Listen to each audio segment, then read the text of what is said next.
The Billionaire's Love Story and the Twin Secret. Ladies and gentlemen, welcome.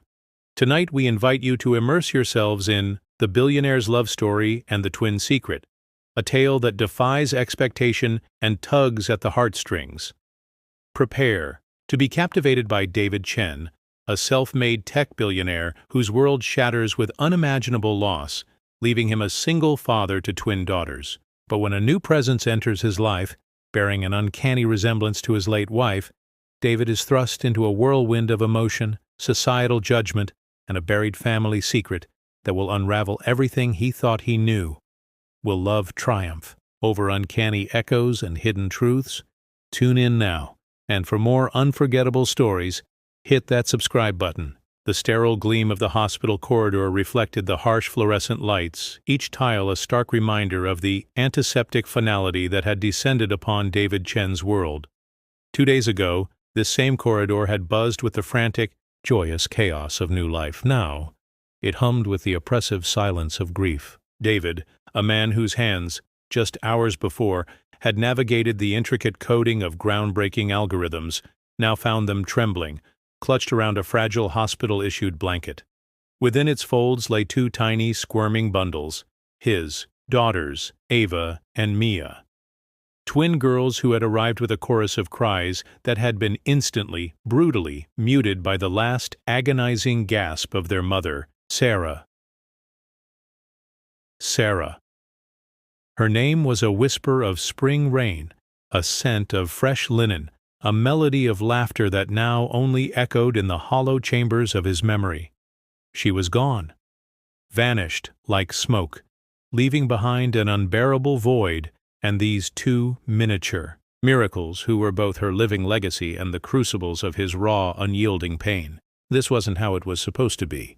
Their life, a carefully constructed edifice of shared dreams and nascent success, had splintered into a million shards of agony.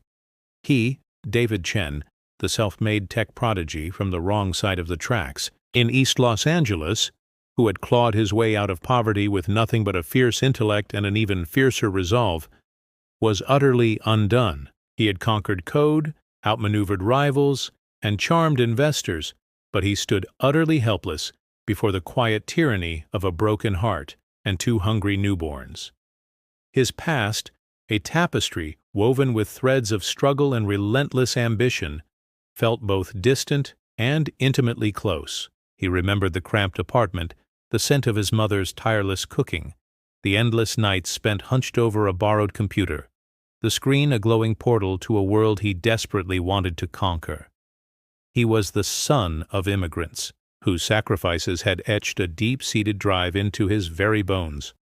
They had dreamt of a better life in America, a life he was now building, pixel by pixel, line by line of code. He had met Sarah in a dingy coffee shop near their university, a serendipitous collision of 2 souls. She, an art history major with a spirit as vibrant as her canvases, had seen past the ramen noodle diet and the worn-out jeans, to the fire in his eyes, the vast landscape of his mind. She was his anchor, his muse, his quiet rebellion against the solitude of ambition. Her belief in him had been a silent engine, propelling him forward even when doubt gnawed at his resolve.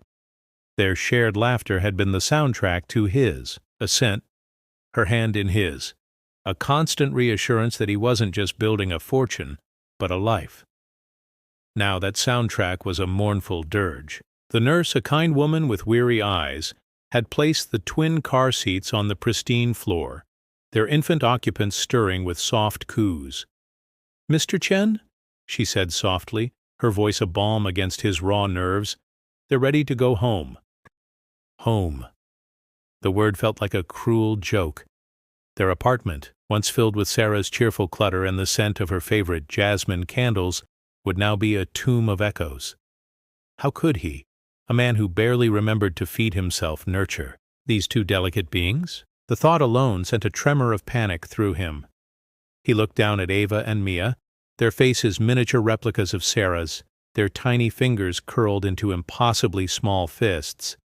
Ava had a faint birthmark, a tiny butterfly wing on her temple, just like Sarah's. Mia's hair, a whisper of dark down, was the same shade as Sarah's, a rich mahogany that shimmered under the light. A fresh wave of grief, sharp and potent, washed over him, threatening to drown him in its depths. He felt a desperate urge to run, to escape the suffocating weight of his new reality. But their innocent breaths, so fragile yet so insistent, chained him to the present. This was his burden, his legacy, and his life now. He remembered a conversation with Sarah just weeks before. She'd been tracing circles on his chest, her head resting on his shoulder. "What if we have twins, David?" she'd giggled, a playful glint in her eyes. "Imagine the chaos, but imagine the love too. It'll be an adventure, won't it?" An adventure. The word now tasted like ash. He was adrift in a sea of responsibility, tossed by waves of sorrow, with no compass and no land in sight. Back in his silent, too-big apartment in the affluent Hollywood Hills, the silence was deafening. The minimalist design, once a testament to his clean, efficient approach to life, now felt cold and impersonal. He set the car seats down gently, the soft thud echoing in the cavernous living room. He stared at the twin cribs, meticulously assembled by Sarah, each tiny blanket folded with care. Her scent, a lingering whisper of gardenia and vanilla, still clung to the fabric. He picked up one of her scarves, burying his face in its softness, a choked sob escaping his throat. The next few weeks were a blur of sleepless nights and bewildered days. Diapers, bottles, endless wailing, and his own aching loneliness.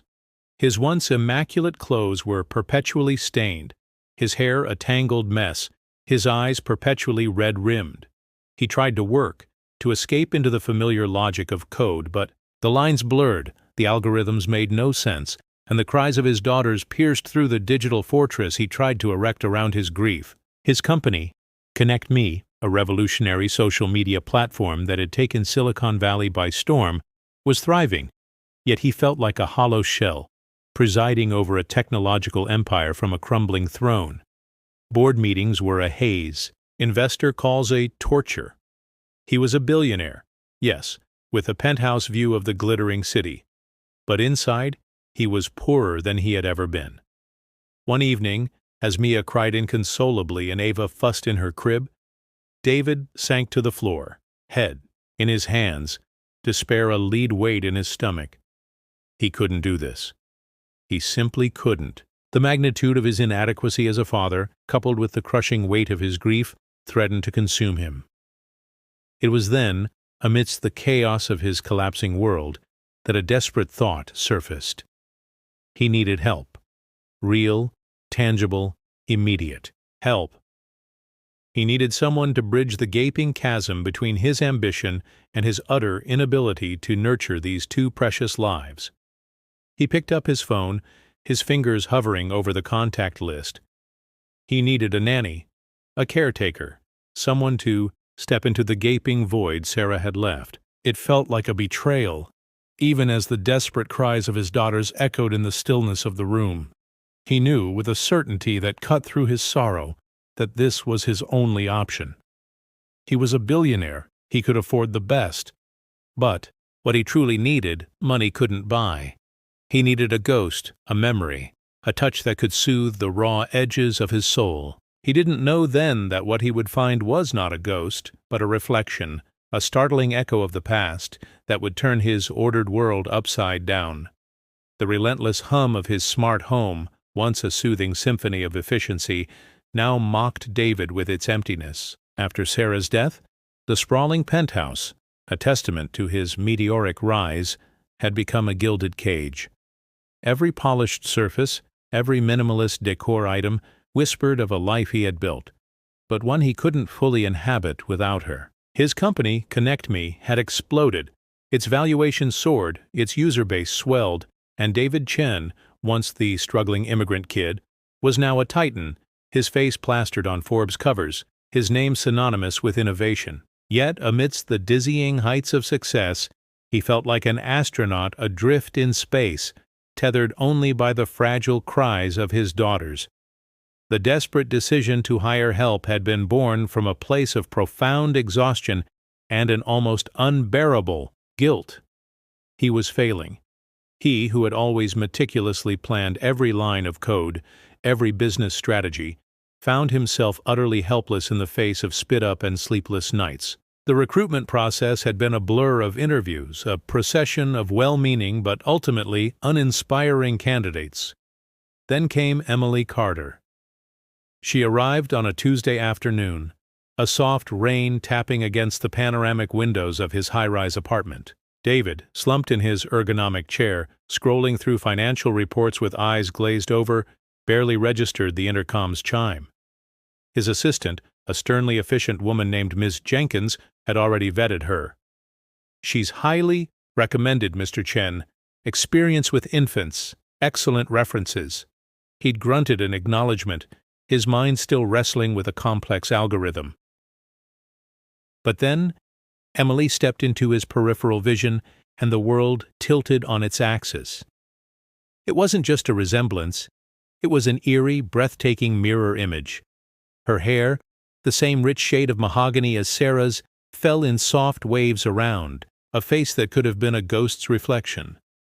The delicate arch of her eyebrows, the subtle curve of her lips, the way her head tilted slightly when she listened. It was all Sarah. Even the faint birthmark, a tiny, almost imperceptible, butterfly wing on her left temple was there, a cruel mimicry. David's breath caught in his throat, a sharp, involuntary gasp. He felt as if a phantom limb, long amputated, had suddenly begun to ache with excruciating intensity. Emily, oblivious to the seismic shift she had triggered in his world, offered a tentative smile. "Good afternoon, Mr. Chen. I'm Emily Carter." Her voice, soft and melodious, didn't quite match Sarah's slightly deeper, more resonant tone, but the echo was still there, a whisper of a forgotten song. David could only stare, his billionaire's facade crumbling like sand. His usual sharp analytical mind, capable of dissecting complex data in seconds, was now clouded by a potent mixture of shock, grief, and an unsettling, undeniable pull. He managed a hoarse, "Please, have a seat," gesturing vaguely towards the plush sofa. Emily moved with a quiet grace, her eyes a warm hazel sweeping across the opulent living room before settling on the twin playpens in the corner. Her expression softened immediately, a gentle tenderness blossoming on her face as she gazed at Ava and Mia. It was a look David hadn't seen in months, a mirror of the boundless affection Sarah had reserved for their girls.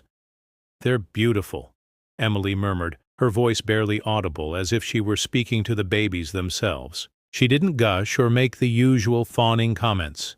Her admiration felt genuine, steeped in an almost spiritual connection.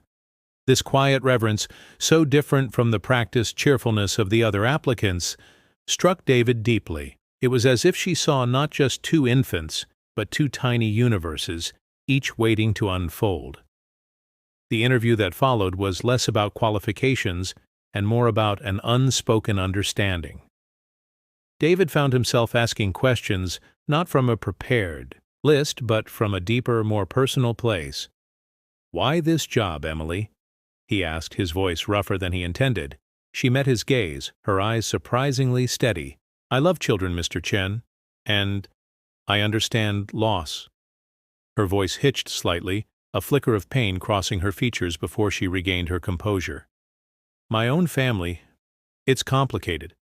I've always found solace in caring for others." She didn't elaborate, but that brief, vulnerable confession resonated with David. He knew the labyrinthine depths of complicated loss. He hired her on the spot, disregarding Miss Jenkins's raised eyebrow and subtle cough. The decision felt both impulsive and inevitable, driven by a desperate hope that this woman, this living ghost, might somehow fill the chasm in his life.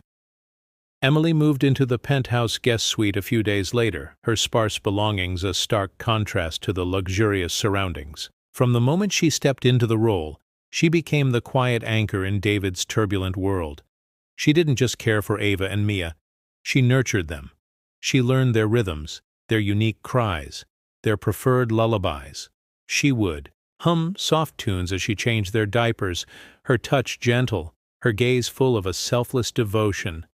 David, a man accustomed to observing and analyzing data, found himself observing Emily with an almost obsessive fascination. He would watch her from the doorway of the nursery, hidden by the shadows, as she gently rocked Ava to sleep, her head bowed, her dark hair a soft curtain. He'd see her tracing the delicate lines of Mia's palm, whispering stories only the infant could hear. She bathed them with tender care, her hands steady and sure, her patience boundless. The children, once constantly crying, now seemed calmer, their tiny faces often wreathed in soft smiles in her presence. It was as if Emily possessed an innate magic, a maternal instinct that transcended the bounds of a paid position. She was a natural, a fountain of warmth in a home that had become an Arctic landscape of grief. One evening, David walked into the kitchen to find Emily preparing dinner for herself, a simple meal of pasta and vegetables. The aroma, a comforting mix of garlic and herbs, was a stark contrast to the takeout containers that usually littered his countertops. He felt an unfamiliar lightness in the air, a domesticity he hadn't realized he missed so profoundly. "They're sleeping soundly," Emily said without turning, as if sensing his presence. "You're good with them," David heard himself say, the words feeling clumsy on his tongue. Emily finally turned, a faint blush rising on her cheeks. "They're easy to love, Mr. Chen." Her smile was soft, genuine, and for a fleeting moment, the chilling resemblance to Sarah was less about grief and more about a strange, unexpected comfort. As the weeks turned into months, the resemblance continued to haunt David, yet paradoxically it also began to heal him. He would sometimes catch himself doing a double take, a jolt of recognition, followed by a wave of something akin to peace. It was as if a part of Sarah, a beloved echo, had returned to grace his home. But it wasn't just the physical likeness. It was Emily's gentle nature, her quiet strength, her uncanny ability to anticipate the needs of his daughters.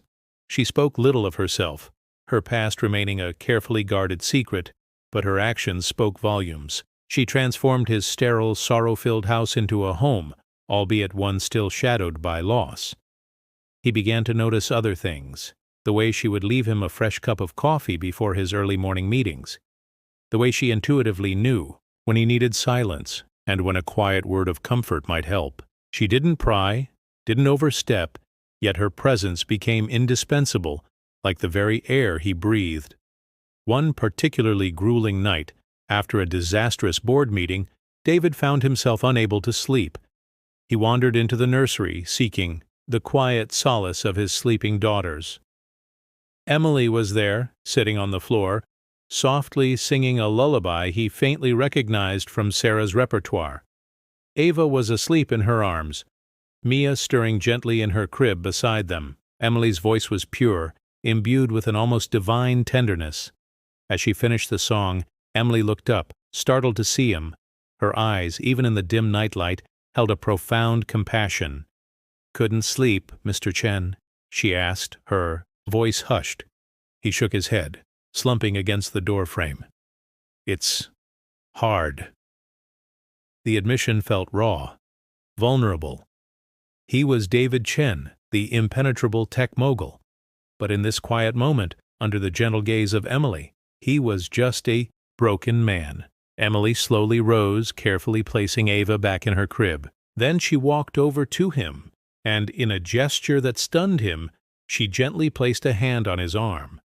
Her touch was light, tentative, yet it sent a jolt, not of pain, but of a strange, unfamiliar warmth, through him. "It's okay to not be. Okay, Mr. Chen," she said softly, her eyes full of empathy. "She would have wanted you to find peace." In that moment, David felt a profound shift. It wasn't just Sarah he was seeing in Emily anymore. It was Emily herself, a woman of incredible kindness, resilience, and compassion. The lines blurred between the ghost of his past and the woman standing before him, radiating an almost ethereal warmth. He felt a desperate urge to reach out, to lean into that warmth, to shed the crushing weight of his grief and loneliness. The thought was terrifying, exhilarating, and utterly, irrevocably real. He was falling, not for a memory, but for a living, breathing woman, whose face was a mirror, but whose soul was her own, and b. The contrast between David's external success and internal desolation, Emily's quiet nurturing presence versus the chaotic silence of the home, and the shocking physical resemblance, a twist carried from Chapter 1, form the core of this chapter. The emotional climax is the moment David sees Emily, not just as a reflection of Sarah, but as an individual, with her own capacity for comfort and connection, setting the stage for the romantic tension to escalate. The ending leaves David on the precipice of acknowledging a forbidden, complicated attraction.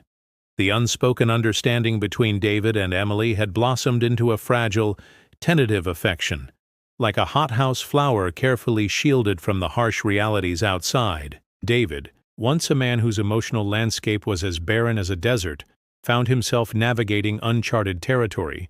The echo of Sarah's face in Emily's features, once a source of searing pain, had subtly transformed.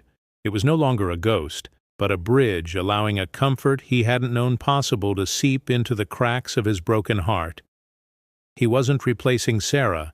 He was, in a strange, inexplicable way, finding a new kind of solace, a new heartbeat for his shattered home. He began to anticipate Emily's presence, the quiet rhythm of her movements in the penthouse, the soft melody of her humming as she cared for Ava and Mia. These were not the frantic rhythms of a busy executive's life, but a slower, more human cadence. He found himself lingering in the kitchen over an extra cup of coffee, just to catch a glimpse of her, to exchange a few words about the girls, or even the weather. Her opinions, delivered with a gentle sincerity, started to matter to him in a way he hadn't experienced since Sarah. Emily, for her part, found an unexpected refuge in the opulent, yet often lonely world of David Chen. Her own past, shrouded in quiet mystery, had instilled in her a deep sense of resilience and empathy. She had seen enough hardship to recognize true pain, even behind the gleaming facade of a billionaire.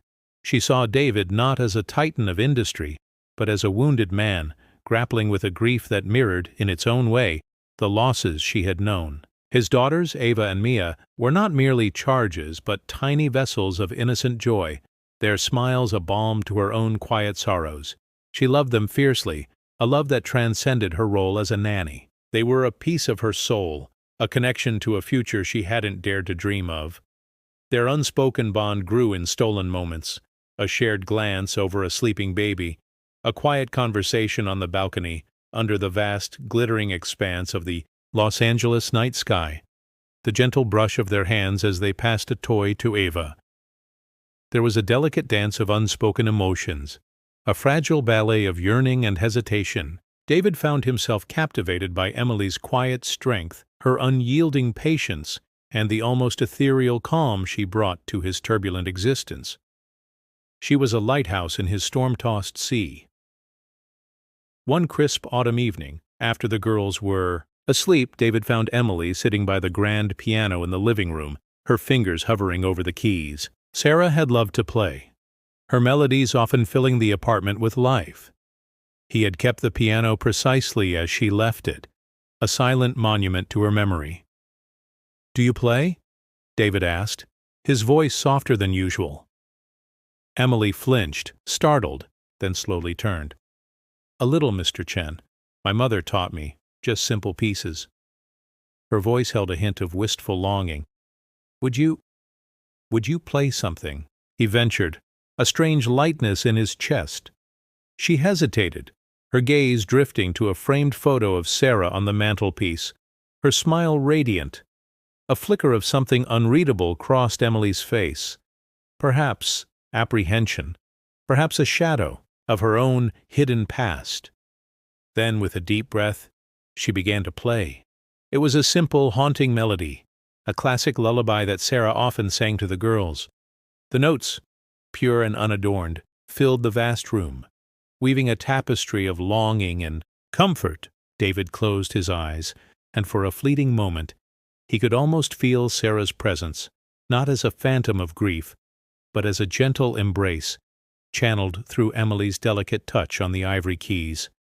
The irony was a cruel twist of the knife, yet it was also a soothing balm. This wasn't Sarah playing, but it was a bridge to her, built by Emily. When the last note faded, David opened his eyes. Emily sat still, her head bowed, a single tear tracing a path down her cheek. He walked towards her, an uncharacteristic tenderness guiding his steps. "That was beautiful, Emily," he said, his voice thick with emotion. He reached out, his hand hovering, then gently touched her shoulder. The warmth of her skin, even through her thin blouse, sent a jolt through him, a realization as clear and sharp as glass. This was not merely comfort. This was connection. This was something more. But as quickly as the moment arrived, it dissolved, shattered by the sharp ringing of his phone. It was his mother, Mrs. Evelyn Chen, her voice, even through the receiver, a steel blade. "David, are you still letting that girl stay with you? The rumors are flying, darling. People are talking." His mother's words were a cold shower, extinguishing the fragile warmth that had just blossomed. Mrs. Chen was a formidable woman, a matriarch who had navigated the treacherous currents of high society with the ruthless efficiency of a seasoned general. For her, image was paramount, and her son's burgeoning empire, once a source of pride, was now a stage for her carefully curated social drama. The idea of David, the billionaire, engaging in anything more than a professional relationship with his hired help, especially one who so eerily resembled his deceased wife, was anathema to her. David's jaw tightened. "Mother, she's a nanny. She's indispensable." "Indispensable," his mother scoffed, her voice laced with disdain. "Darling, you can hire a dozen nannies. This one? She's too close, and frankly, David, it's disrespectful to Sarah's memory." "What would people say?" The conversation was a familiar refrain, a discordant symphony of disapproval that had been playing since Emily's arrival. His mother's disapproval wasn't just a mild suggestion, it was a veiled threat. She had a way of influencing David's business partners, subtly undermining his social standing, all under the guise of looking out for him. He ended the call, his hand still trembling, but this time with a different kind of tremor, one of anger and frustration. He looked at Emily, who had quietly risen and was now standing by the window, her back to him, her posture suddenly rigid. She had heard enough to understand. The fragile blossom of their affection was suddenly exposed to the chilling winds of judgment. "Emily," he began, his voice laced with regret. She turned, her eyes clouded with an unreadable mix of sadness and resignation. "It's okay, Mr. Chen. I understand." Her voice was quiet, almost a whisper, but it carried the weight of 1,000 unspoken fears. "People talk. They always will. NB." This was the initial crack in their budding connection. The world, embodied by his mother's harsh judgment, was forcing itself into their private sanctuary. Over the next few weeks, the whispers grew louder, amplified by the insidious hum of the city's gossip mill. Social media, the very tool David had harnessed for connection, now became a weapon of judgment against him. Blind items in celebrity tabloids hinted at the billionaire CEO's unsettling obsession with a Sarah lookalike. Friends, or rather acquaintances from his elite circle, began to subtly distance themselves, their polite smiles masking thinly veiled judgment. David felt a growing frustration, a sense of being trapped between his duty to his public image and the burgeoning, undeniable feelings for Emily. Emily felt the weight of the scrutiny even more acutely. Every polite smile from Ms. Jenkins seemed to hide a knowing glance. Every whispered conversation among the cleaning staff felt directed at her. She saw the thinly veiled disapproval in the eyes of David's mother whenever she visited. A judgment that cut deeper than any words. Emily, whose life had always been lived in the shadows, felt uncomfortably exposed, like a rare, delicate specimen under a glaring microscope. She knew the narrative, the gold-digging nanny preying on a grieving widower. The unfairness of it gnawed at her, eroding her quiet confidence. She didn't want his money, his status. She only wanted the quiet joy of caring for his children and the unexpected warmth of his burgeoning affection. One particularly difficult afternoon, after Mrs. Chen had paid a rather pointed visit, leaving behind a trail of critical comments about Emily's childcare methods, Emily found herself standing before Sarah's portrait in the living room. Sarah's eyes, so full of life, seemed to gaze back at her, a silent accusation. "Am I a betrayal?" Emily whispered to the painted canvas, her heart heavy with self-doubt. "Am I just a ghost? An imitation?" The thought had haunted her since the beginning, a shadow lurking beneath the surface of their fragile happiness. The resemblance, once a strange comfort, now felt like a curse, a constant reminder of the woman she could never truly replace, only echo. She remembered a long-ago dream, a recurring nightmare of being lost in a dense fog, calling out a name she couldn't quite remember, a name that felt like her own, but wasn't. The fog, the loss, the sense of being an incomplete puzzle piece. It was a feeling she had carried for as long as she could remember. This resemblance to Sarah, a complete stranger until a few months ago, had unearthed a deeper, unsettling question about her own identity, about her own past that remained a closed book. The conflict within Emily intensified. Her love for Ava and Mia was pure, unadulterated. Her burgeoning feelings for David, however, felt illicit, tainted by the circumstances. She didn't want to cause him more pain, didn't want to be the reason for scandal or further judgment. The image of Sarah, radiant and beautiful, loomed large, a silent rival she could never compete with. She was just the nanny, a convenient, perhaps even cruel, stand-in. One night, after putting the girls to bed, Emily sat alone in her room, tears silently streaming down her face. The grandeur of the penthouse felt suffocating, its luxury a stark reminder of the chasm between her simple life and David's complex world. She pulled out an old, worn photograph from her small suitcase, a blurry image of a woman with dark hair and a kind smile, holding a baby, her own mother, before she had passed away too early, leaving Emily to navigate the world alone, with only fragments of memories and a vague sense of a missing piece.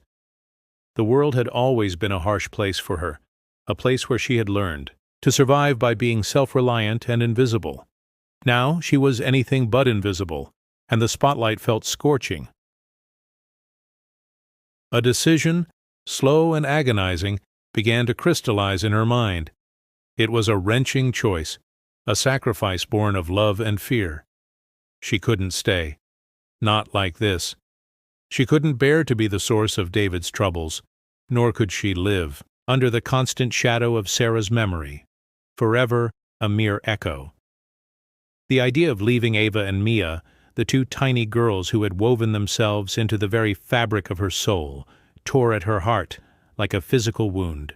But she believed it was the only way to protect them, to protect David, and perhaps to reclaim a piece of her own identity that felt increasingly lost in the overwhelming presence of Sarah.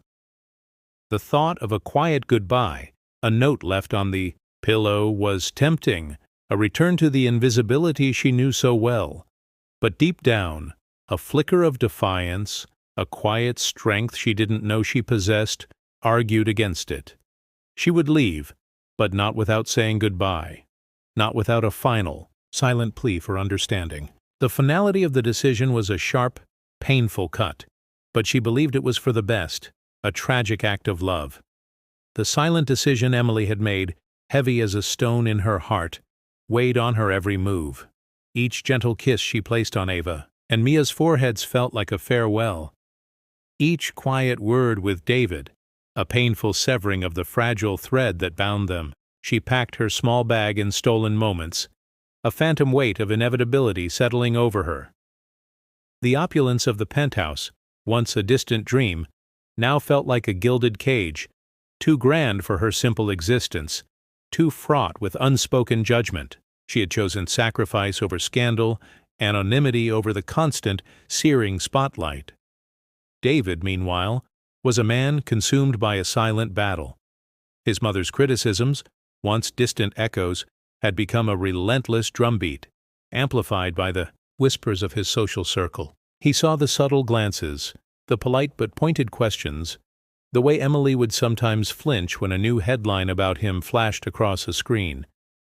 He watched her, a hawk over its precious nest, noticing the way her vibrant spirit seemed to dim, like a flickering flame in a gathering storm. Her laughter, once a soft melody in the house, had grown quieter, replaced by a strained serenity.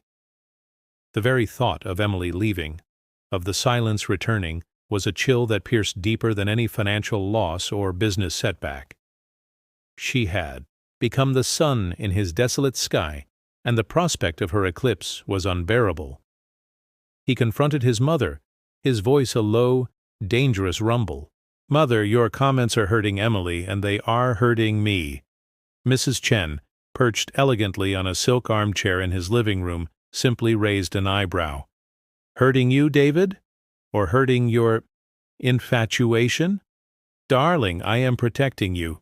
This woman is a nanny. She is not Sarah.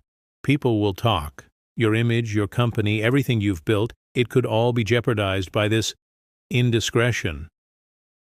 Her words, carefully chosen, were precise daggers aimed at his most vulnerable points. She spoke of legacy, of public perception, of the sacred memory of Sarah, all wielded like weapons. "She is indispensable," David retorted, his voice rising, a tremor of fury in his hands. "She loves my children. She cares for them as if they were her own. And she has brought light back into this house." He felt a primal need to defend Emily, to shield her from the venomous judgment. He couldn't explain the profound connection he felt to her, the way her presence soothed a grief that even time hadn't managed to dull. It was a feeling that defied logic, transcended reason, and connected to something far deeper than mere attraction. The confrontation with his mother left David drained but resolute. He knew he had to choose: his empire, his status, or the fragile happiness that Emily had woven into the fabric of his life. For the first time since Sarah's death, the answer was clear. He would fight for Emily, for this unexpected, inexplicable love that felt like a gift from a benevolent, if mischievous, destiny. Meanwhile, Emily, believing her departure was inevitable, was preparing for the final, heartbreaking conversation. One evening, as David was working late in his study, Emily walked in, her heart pounding against her ribs like a trapped bird. The words, rehearsed countless times, felt like ashes in her mouth. "Mr. Chen," she began, her voice barely a whisper. I need to talk to you." David looked up from his glowing screens, his eyes tired but sharp. He saw the tremor in her hands, the profound sadness etched on her face. A cold dread gripped him. He knew instinctively what she was about to say. "Emily," he interrupted, his voice surprisingly firm. "Don't say it. Don't tell me you're leaving." He pushed away from his desk, rising to his full height, a silhouette against the city lights.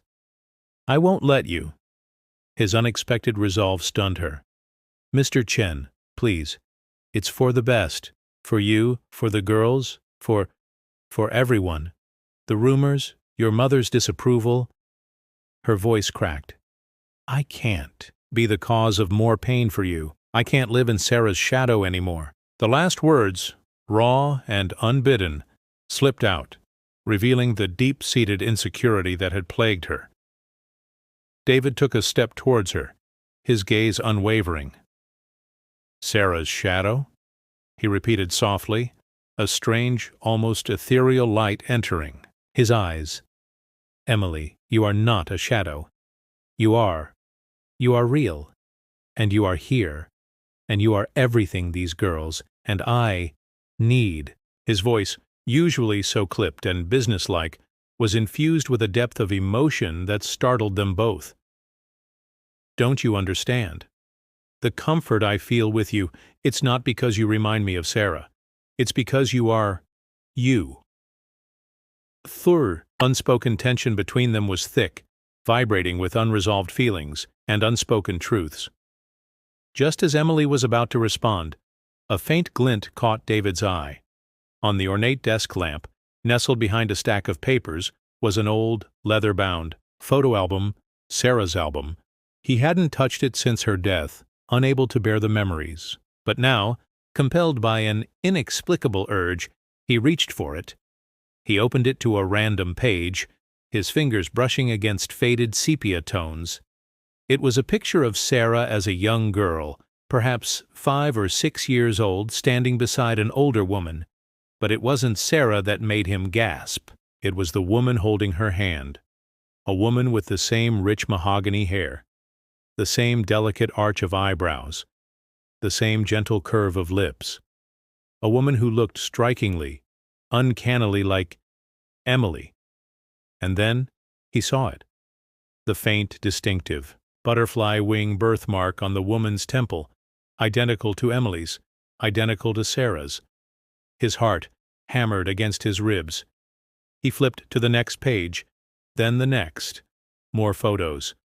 Sarah as a toddler, cradled in the arms of the same woman. Another photo, slightly out of focus, showed 2 tiny girls. Perhaps twins, their faces a blur, but the woman's face, the butterfly mark on her temple, was clear. "Emily," David whispered, his voice hoarse, disbelieving, as if speaking a sacred word. He held the album out to her, his hand trembling. "Look at this. This woman. Is this your mother?" Emily approached cautiously, her eyes wide with apprehension. She glanced at the album, then her gaze sharpened, her breath catching. Her face, usually so serene, crumpled with a mixture of shock and profound recognition. My mother?" she stammered, her fingers tracing the faded image. Yes, this is my mother. But how?" Then her eyes landed on the small, faint inscription on the back of the photo, almost illegible with age. "My precious twins, Sarah and Emily, forever reunited." The words, scrawled in a delicate, looping script, were a thunderclap in the quiet room. David felt the ground shift beneath his feet. Twins, Sarah and Emily. Not just a resemblance, not just a cruel trick of fate. They were sisters. Twin sisters. His mind raced, piecing together fragments of his conversations with Sarah. She had once vaguely mentioned a family secret, a tragic separation, a sister she barely remembered, lost to adoption, or circumstances she never fully disclosed, too painful to revisit. He had dismissed it as a childhood fantasy, a coping mechanism for a difficult past. Now, it was a living, breathing reality standing before him. Emily's hands flew to her mouth, her eyes welling with tears as she stared at the inscription. "Sarah, my sister," she whispered, the name a fragile, newly discovered treasure. "I always felt a missing piece, a dream of a twin I never knew." She remembered the recurring nightmare of being lost in a fog, calling out a forgotten name. The fog was lifting, revealing a landscape she never knew existed. A surge of emotion, too complex to name, washed over David. It was grief for the lost years, for the truth Sarah had carried alone. It was wonder at the sheer, improbable coincidence. And it was an overwhelming, soul-shattering joy. The woman he had fallen in love with, the woman who had brought light back into his darkest days, was not just an echo of his beloved wife, but her own flesh and blood. The connection he had felt, so profound and illogical, suddenly made a cosmic, breathtaking sense. It was destiny, weaving its intricate tapestry with threads of joy and sorrow, loss and reunion. High point, climax. David, his voice thick with emotion, stepped closer to Emily. He reached out, gently taking her hands, still trembling over the old photograph. "Emily," he said, his gaze locking with hers, "you are not a replacement. You are not a shadow. You are her sister. You are family. And you are the woman I've come to love, beyond any resemblance." His words, a declaration steeped in newfound understanding and profound love, hung in the air, a bridge over the chasm of their past, a beacon guiding them towards an unimaginable future. The tears streamed freely down Emily's face, not of sadness, but of an overwhelming, liberating revelation. The weight of her past, the burden of being a perceived replacement, shattered like glass. The twin secret was out, and in its revelation, a new, stronger truth was born. The revelation of Emily and Sarah's twin sisterhood had ripped through David Chen's carefully constructed world, not like a destructive storm, but like a seismic shift that recalibrated his very existence. The initial shock, a breathtaking gasp of disbelief, quickly melted into a profound sense of wonder and an overwhelming, unburdened love. Emily, no longer a mere echo, but a vibrant, undeniable truth, stood before him, her face bathed in the soft glow of understanding, the weight of being a perceived replacement, of living in Sarah's shadow, visibly lifted from her shoulders, replaced by a radiant relief that transformed her features. Mrs. Chen, David's formidable mother, had been summoned. The tension in the penthouse was palpable, a silent battle of wills waged across generations. When David, holding the ancient photograph and the inscribed back, unveiled the truth, his mother's perfectly composed facade crumbled. Her usual sharp retort died on her lips, replaced by a deep, shuddering intake of breath. The woman who had meticulously managed her son's image and legacy was confronted, not with scandal, but with an improbable, almost divine, twist of fate. A wave of guilt, sharp and unexpected, washed over her as she looked at Emily, truly looked at her, seeing not just a nanny but a lost piece of a beloved family. The butterfly birthmark on Emily's temple, identical to Sarah's, pulsed like a living testament to their shared lineage. It was a silent, undeniable proof that transcended any social construct or societal expectation. The subsequent family reunion was a bittersweet symphony. Sarah's side of the family, long estranged, was contacted. Aunts and uncles, their faces etched with the passage of time and sorrow, arrived, their eyes wide with disbelief and then overwhelming emotion as they embraced Emily. Tears flowed freely, a catharsis for decades of unspoken grief and separation. Stories of Sarah's childhood were shared, and Emily, listening intently, found puzzle pieces of her own nascent memories slotting into place. The recurring dream of a lost twin, a name she couldn't quite grasp, now had a tangible form, a beloved sister she never knew. The void in her own past, that sense of a missing piece, began to fill with the warm, vibrant colors of a rediscovered family. Amidst this emotional reunion, the media frenzy, once a menacing shadow, now became a curious, albeit relentless, spotlight. Billionaire's love story, the twin secret unveiled, screamed headlines. Public opinion, ever fickle, shifted dramatically. The narrative transformed from scandal to a heartwarming tale of destiny and enduring love. David, ever the shrewd businessman, chose to lean into it. He released a heartfelt statement acknowledging the miraculous discovery and expressing his profound happiness. He didn't just defend Emily, he celebrated her. However, not all conflicts vanished with the truth. Mrs. Chen, though accepting of Emily as family, still wrestled with the notion of her son marrying his former nanny, even if she was Sarah's twin. The deeply ingrained societal expectations of her class were hard to shed. "Darling, it's just unconventional," she'd say, her voice softer now, but still laced with vestiges of her old prejudices. Perhaps a quiet ceremony, away from the public eye? But David, a man transformed, stood firm. "No, Mother, this is not unconventional. This is fate, and we will celebrate it openly and proudly." He looked at Emily, his eyes shining with a love that transcended societal norms. "We deserve to celebrate our love, our family, and the miracle that brought us together." The climax arrived in the form of a grand yet deeply personal wedding.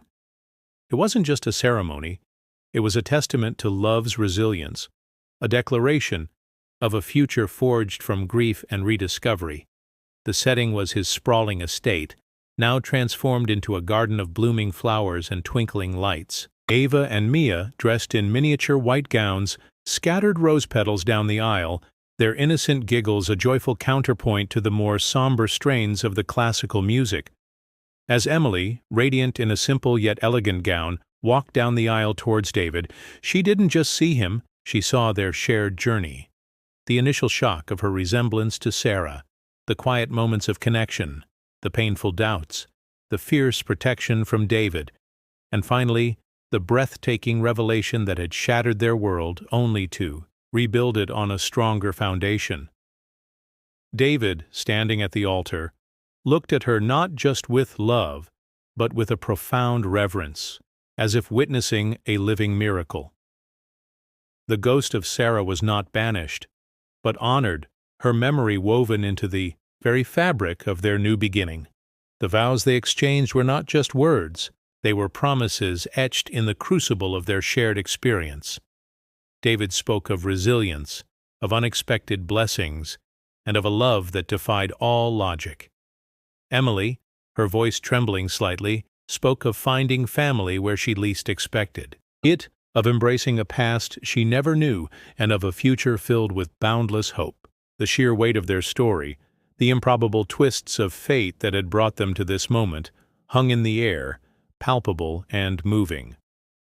After the ceremony, as the celebration unfolded, a new chapter began to write itself. The happiness wasn't just a fleeting emotion. It was a deep, abiding peace. Emily, now Mrs. Chen, took on her new role with grace and quiet strength. She continued to be the loving mother to Ava and Mia, their bond deepening with each passing day. The twins, too young to fully grasp the complexities of their mother's connection, thrived under Emily's gentle guidance, their faces radiating a joy that had been missing for too long. A year later, the news of Emily's pregnancy filled the Chen household with renewed jubilation. The arrival of their son Daniel, a robust, healthy boy with David's sharp eyes and Emily's gentle smile, solidified their family's future. He was a symbol of their enduring love, a bridge between the past and the present, a promise of a future filled with joy and connection. David, the billionaire who had once measured success in market caps and user acquisitions, now found his greatest wealth in the laughter echoing through his home, in the quiet moments of connection with his wife, and in the boundless love he held for his children. He continued to lead ConnectMe, but his perspective had shifted. He began to channel his vast resources not just into profit, but into philanthropy, establishing the Sarah and Emily Foundation, dedicated to supporting single parents and children in need, and to funding research into rare pregnancy complications. It was his way of honoring both his beloved wives, a testament to their enduring impact on his life, and a commitment to ensuring that others might find hope amidst despair. The story of David and Emily became more than just a public sensation. It became a beacon of hope, a modern fairy tale whispered in hushed tones of awe. It was a reminder that love, in its purest form, can defy the most tragic of circumstances, transcend the boundaries of grief, and even, miraculously, bring back a lost piece of a soul. Their lives, once fractured by loss and shaped by ambition, had woven into a rich, complex tapestry, vibrant with the threads of rediscovery, resilience, and a love that was truly, exquisitely, one in a million. The ghost of Sarah had not faded. She had found her true reflection, not only in her sister Emily, but in the boundless love that now filled their lives. A message to our wonderful audience. Thank you for joining us on this extraordinary journey, the billionaire's love story and the twin secret. This tale, woven with threads of deep loss, unexpected discovery, and a love that defies all odds, reminds us of some invaluable lessons. First, resilience is a quiet superpower. David's journey from profound grief to finding happiness again shows us that even in our darkest hours, the human spirit can find a way to rebuild and bloom. Second, true connection transcends appearances. Emily's story highlights that while external similarities can draw us in, it's the depth of character, kindness, and genuine connection that truly binds souls. Finally, And perhaps most importantly, family is a tapestry of fate and choice. Sometimes the most unexpected connections are the ones that complete our lives, proving that love can indeed find a way to heal old wounds and forge new beginnings. May this story inspire you to embrace life's surprising turns and find beauty in the most unexpected places. If you enjoyed this journey, please like this video, subscribe to our channel for more captivating stories, and share your thoughts. In the comments below, your support means the world to us. Thank you.